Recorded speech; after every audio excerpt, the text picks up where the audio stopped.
Ten mano namai. Einu. Einu tamsoj sutikti ryto, kol neišbrėško. Ir einu ne viena. Gera būti kartu. Dabar tokie mano rytai. Ne kava, ne sąmišis, ne cigaretė po cigaretės, kad galėčiau pradėti dieną. O kelionė į tikruosius savo namus. Ilgai sugebėjau be jų gyventi, o jie laukia manęs. Tik mano širdį jiems nebuvo vietos.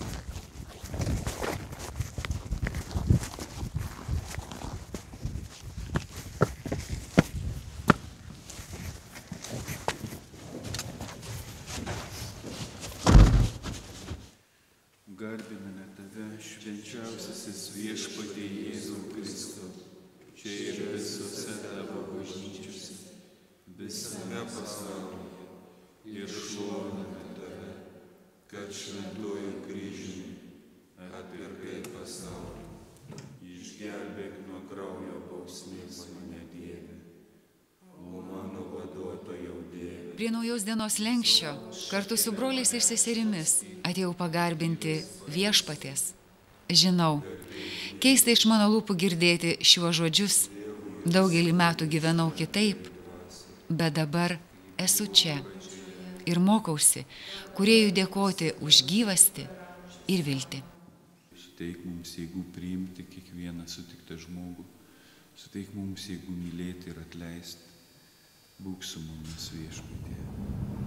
Padėk mums, Jėzau, padėk mums mūsų silpnume, mūsų ribotume, mūsų netikėjime, mūsų abejonėse, mūsų abejingume, mūsų šaltume. Padėk mums, Jėzau, uždek mus ugnimi, nauja ugnimi, meilės ugnimi. Aistra, uždek mus, Jėzau, kad mes su aistra ieškotume tavęs, su aistra mylėtume tave. Neleisk mums likti abejingiems tau, Jėzau. Ateik ir keisk mūsų širdis, keisk mūsų veidus, keisk mūsų dvasią.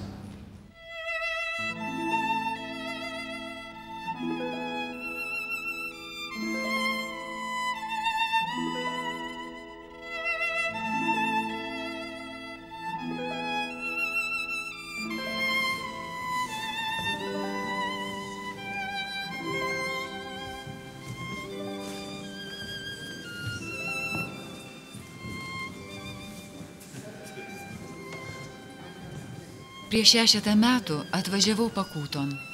Buvau merdinti moteris. Moteris, kurios esybė pritvinkusi sielvarto.